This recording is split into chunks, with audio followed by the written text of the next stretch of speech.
Let's bring in Scott Bauer, CEO of Prosper Trading Academy, to help set up the action today. Good morning, Scott. You called this. You said, look, you wouldn't be surprised to see some risk come off the table. You saw it. You also talked about how volatile the administration can be. So part of that has to do with, obviously, or a big chunk of that has to do with tariff policy. But let's talk about this pullback. You expected that in terms of that. Does that feel like a reset, a shift in momentum, or just kind of a one-off? I think it's more of a one-off, but not a one day. I think we could see a continuing kind of just grind lower here while some of this uncertainty plays out. I think the market's getting a little bit too complacent. We talked about this yesterday in terms of what may happen with the tariffs. And, the fact that the administration kind of, if you will, kick the can down the road again here kind of sets up, I think, the retail investor to almost turn their heads to this and almost be in a situation where, here we go again. It's going to just keep, getting extended. And I think the more that happens, the more numb we get to that sort of news cycle and the more dangerous the market could actually become. There was one guest I talked to yesterday who talked about, just how this trade policy plays out and the effect on the markets. And he likened it to, there was this element of Trump pessimism before to Trump euphoria, and just how the policy shifts are really impacting a market. Do you think it's really all about the headlines right now?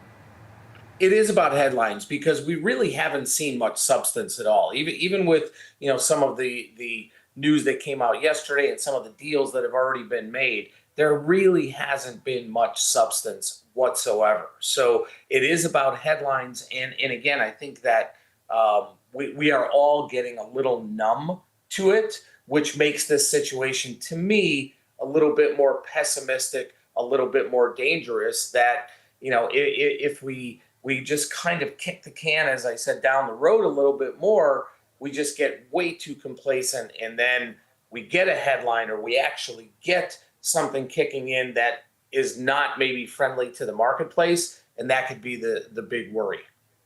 Scott, what do you think that retail investors should be cautious about right now?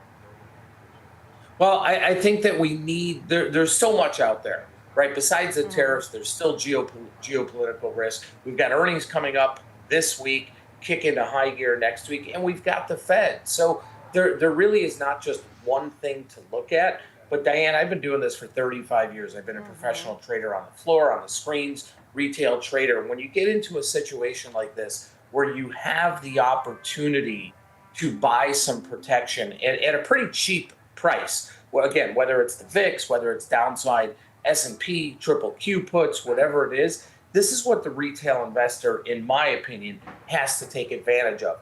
It's fine. It's great to stay vested in the marketplace if you want.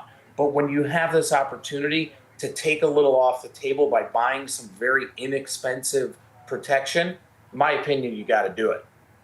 And then, Scott, let me ask you, you just mentioned earnings season. Is there a sector that matters the most this time around? Is it tech? Is it the financials? Or is it, just across the board? It is across the board, but because the financials, the big guys, Goldman Sachs, JPMorgan, and the like, have had such unbelievable runs, getting to all-time highs, it's going to be really important what they say. And they'll start kicking off next week. And that could really set the tone for the entire earnings season. Okay, so that could set the tone for the earnings season. Do you think that is the next catalyst or potentially risk from here? Yes, and I think what the risk is that there's more uncertainty, that in many of these cases, whether it's the financials, tech, whatever sector it is, if we continue to get these companies saying that, the tariff situation's getting long in the tooth. We really don't know what to expect. We really don't know how guidance is going to be. To me, that's a risk. We've gotten through that once, and the market reacted pretty well to that. Second time, it's like, don't fool me again.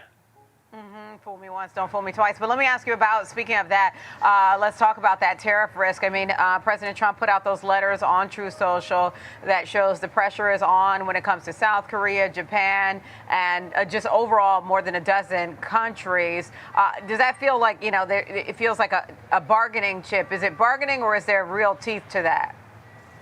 To me, it seems like bargaining because we still haven't hit, the Eurozone. We haven't really gone any further with China. So I think it is more of a bargaining chip. But what it does go to show is that the complacency that we saw, and we had a few weeks there, maybe even a month, where there wasn't much activity, there wasn't much verbiage out there. President Trump is back at this, and he certainly wants to tackle this head on. So I think what this tells us, it's a message to me anyway, that this is not finished. And, whether the administration plays the tough guy role or not, this is not finished. There's more volatility ahead. More volatility ahead, even though the VIX is, it looks like cheap. Volatility is cooling. Yeah, it's cheap right now. So do you expect the volatility ahead to be this tariff risk, or has the market kind of really just processed the extreme levels of tariff risk? I think they've taken off the table the extreme risk, but this is not going away anytime soon. And I think that is the risk. It's summer trade right now. Typically over the summer, we'll see a VIX, 12, 13. We're elevated here at 17, but I still think that's cheap based on all of the outlying risks that we have out there. Now, I know Goldman Sachs came out this morning. They were really optimistic. In fact, they just raised their forecast for the S&P to gain another 10 or 11% over the next year. And that's great. But how quickly have we seen those forecasts changed as well? And I'm afraid that if we start to get this earnings season kicked off with, no direction and guidance, even a call like Goldman Sachs this morning, they might correct that. All right. Well, it's certainly something to pay attention to there. That's Scott Bauer, CEO of Prosper Trading Academy. Scott, thank you so much for setting up the day for folks. We appreciate it.